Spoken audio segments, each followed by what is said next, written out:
بسم الله الرحمن الرحيم. اللهم صل على النبي. انا عندي هنا سمان، انا فتحته من الظهر زي ما احنا شايفين كده ومتنضف كويس قوي. همسكه انا هشويه، يعني مش هحشيه ولا هعمله بشوربه، لا هشويه. احنا شويناه مع بعض قبل كده. هنعمل له تتبيله هنا بقى ايه بسيطه: طماطم، بصلايه، فصين توم، ملح، كاري، فلفل، ده زنجبيل فريش، بس كده طبعا. وهحط ليمونه، ومعايا في الكبايه معلقه خل. ده كل اللي هنحطه معاه. انا هعمله في الفرن، عشان كده انا هحط البصل مفروم سليم مش هاخد الميه. لو انا هعمله على شوايه او جريلا باخد ميه البصل بس وميه الطماطم. انا هنا هفرم كله وهتبل ونشوف بعد التتبيل.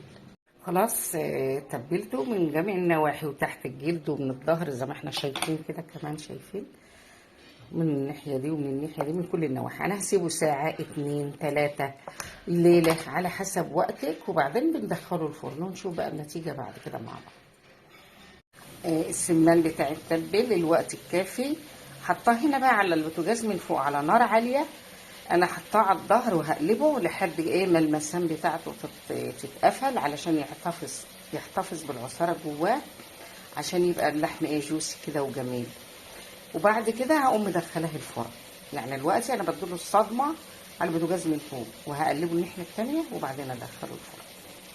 خلاص بعرف تلاقي اللون اتغير خالص اهو، حول اللون الابيض كده. هدخلها الفرن بقى.